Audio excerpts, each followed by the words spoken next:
Tudo bem? Conforme prometido, hoje vamos falar de reajuste dos militares e não vai ser de boatos, não vai ser de conversas só de bastidores. Eu vou trazer para vocês assuntos que vocês já sabem, só que todos juntos, condensados, para a gente ver o que está acontecendo e por que está demorando tanto para a gente ter uma notícia concreta de aumento e de reajuste dos militares. Tá certo? Não sei se a gente vai rodar a vinheta agora, mas a gente vai fazer com certeza as honras da casa. Então, se você for novo por aqui, pausa o vídeo agora, se inscreva no canal, ative as notificações e deixe seu like. Compartilhe nosso conteúdo e comente. Quem sabe o seu comentário não vira o Augusto Leitão Responde? Passe nas nossas redes sociais, nós temos o meu Facebook e o meu Instagram, o @Augusto Leitão. Lá você encontra trailers, vídeos e algumas frases que você pode salvar e compartilhar. É o @Augusto Leitão.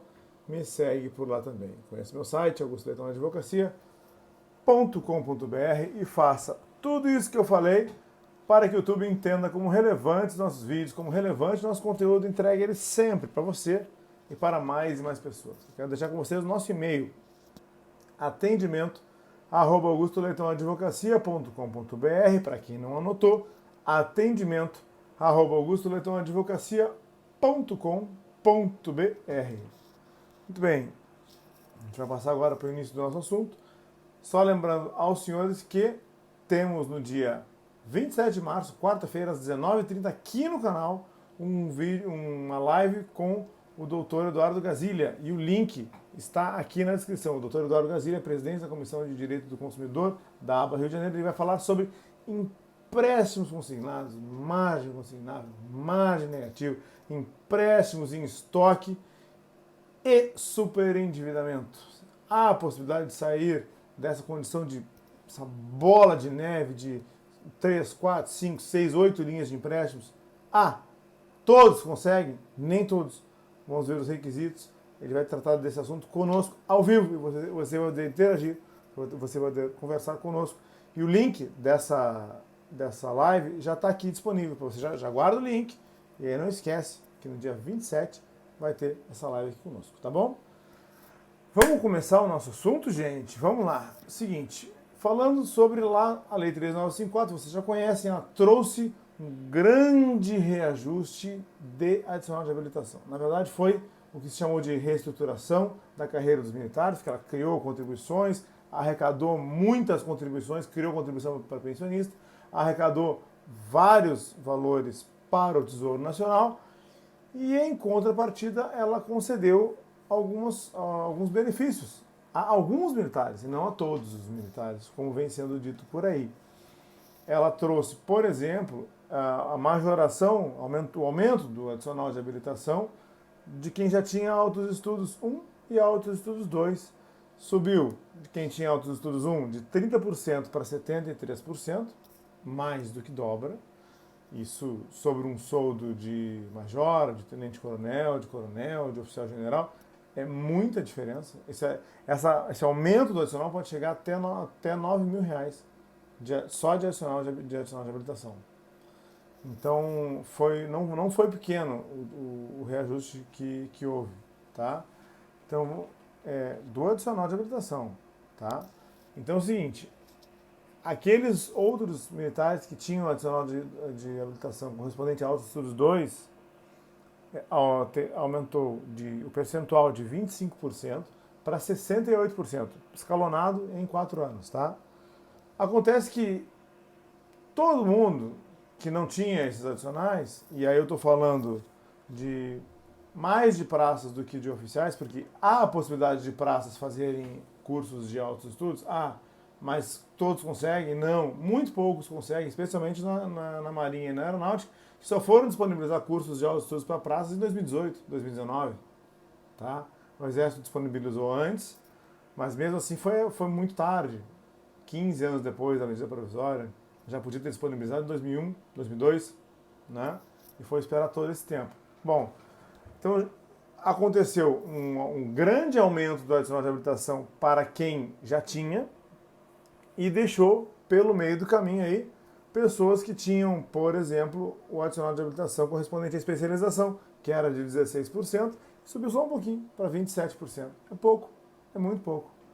Então, essas pessoas que tinham, esses militares tinham um adicional de habilitação de 16%, tem vários ali que são soldados, que são soldados não, que são sargentos, e sobre o soldo de sargento, aumentar de 16% para 27%, teve pessoas aí, militares, que tiveram um reajuste do adicional de R$200, R$250, não é uma grande diferença, tá? Agora, se nós pegarmos aqui aqueles militares, todos aqueles militares que tinham 12% de adicional de habilitação, e isso é uma imensa maioria, 12% e 16%, esses militares todos ficaram com os mesmos 12% de adicional. Desde a Lei 13.954, desde antes, desde muito antes. E estão sem reajuste de soldo, que seja parcelado, há muitos anos. Esses militares tiveram perdas inflacionárias, obviamente, tiveram perda líquida de valores, porque a contribuição para a pensão militar deles aumentou de 7,5% para 10,5%. E na prática, o último reajuste que houve, a última lei que previu o reajuste de soldo foi uma lei de 2016. Vou dizer até a data para vocês aqui, a lei 13.321 de 27 de julho de 2016. Essa lei previu um reajuste parcelado até 1º de janeiro de 2019. E acabou. Não teve mais reajuste de soldo desde essa data. Alguns soldos foram reajustados pela Lei 13.954, mas foram pouquíssimos. Tá? Então, assim, se a gente olhar para essa lei, que é de 2016, já se passaram 8 anos. Se a gente olhar para o último reajuste que essa lei trouxe, que foi 1º de janeiro de 2019, já se passaram 5 anos. E quem tinha 12% de adicional de habilitação está sem reajuste, sem majoração de adicional de habilitação, sem nenhum tipo de compensação. Tudo que eu falei até agora são fatos. Não tem nada de posicionamento político, nada de viés político, mais à esquerda ou mais à direita. São fatos. Vamos agora para alguns acontecimentos que todos conhecem, são notórios, que são aqueles acontecimentos do 8 de janeiro.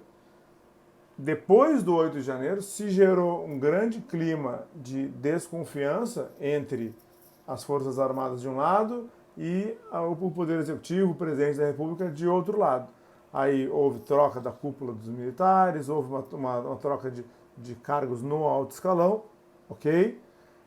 E com muita dificuldade se retomou a confiança entre as Forças Armadas e o Poder Executivo. E o Poder Executivo não está querendo desfazer essa confiança que foi construída ao longo do primeiro ano de governo, logo depois do 8 de janeiro.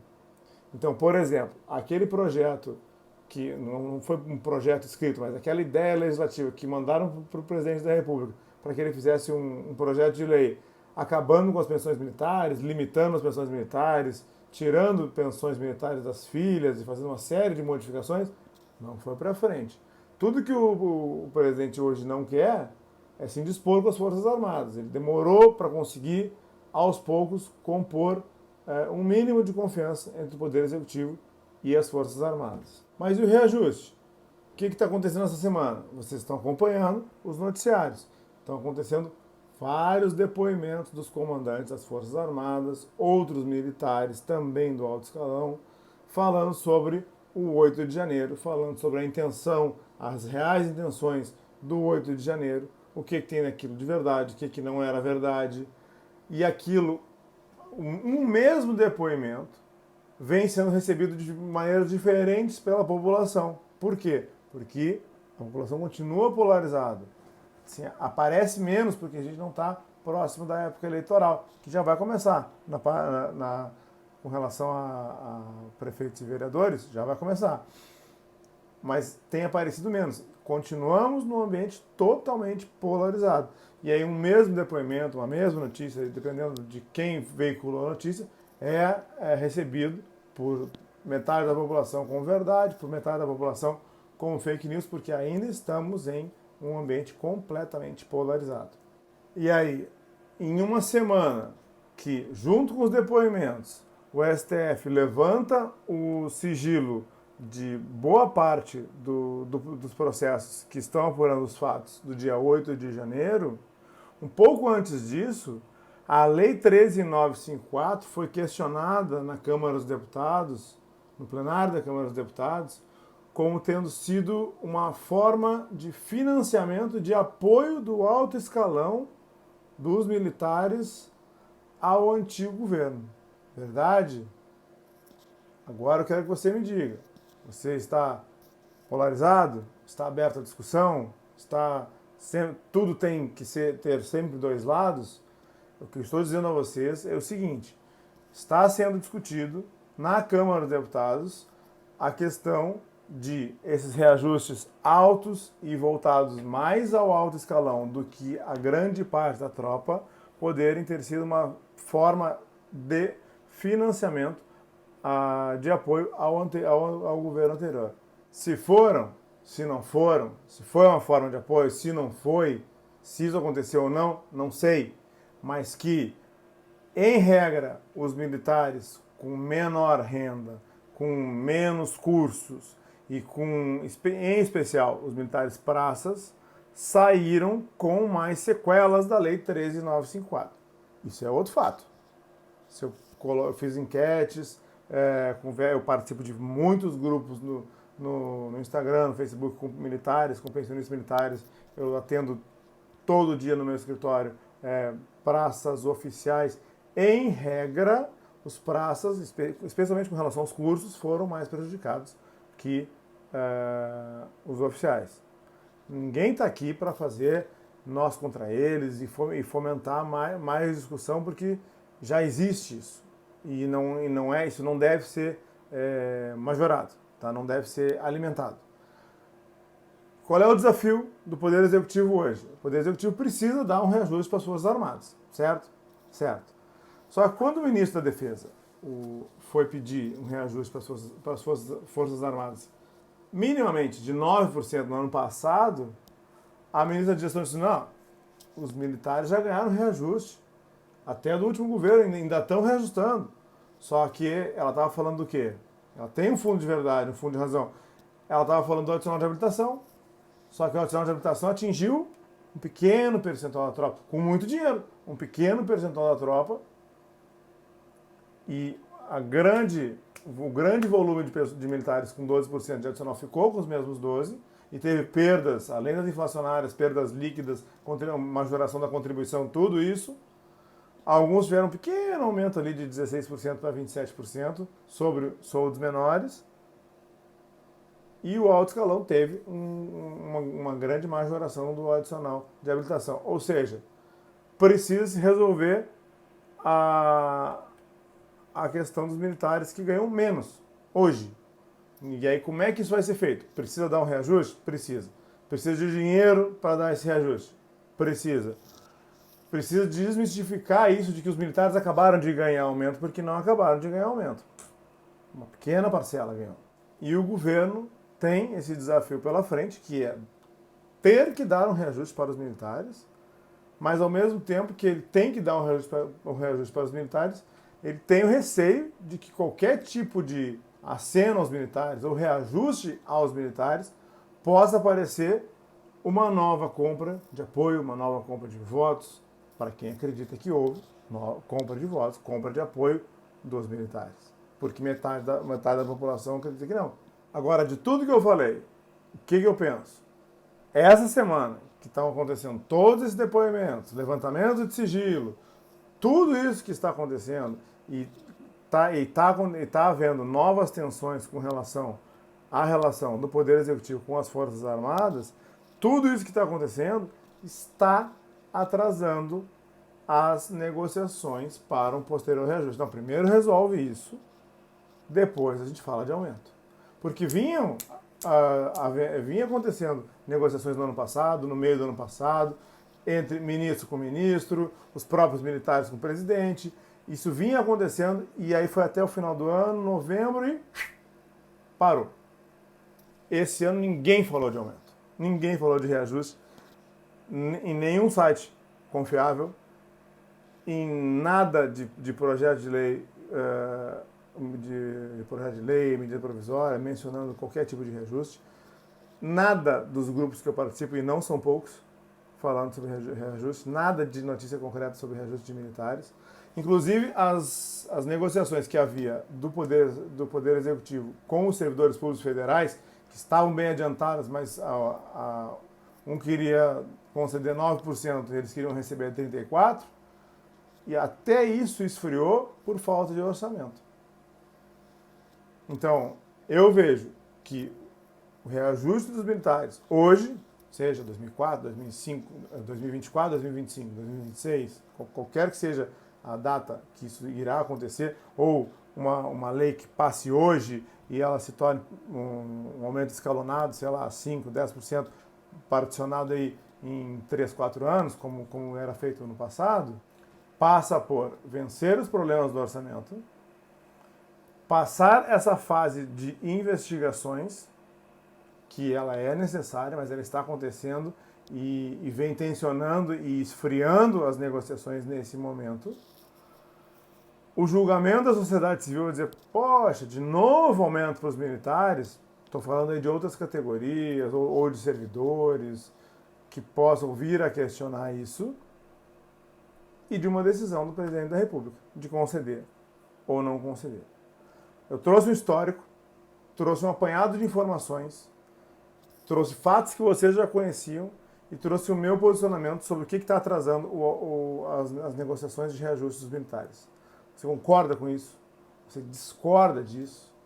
Você acha que não tem nada a ver com isso? Você acha que deve ser feito diferente? Você acha que é um absurdo ter que esperar as investigações tramitarem para depois se falar de aumento?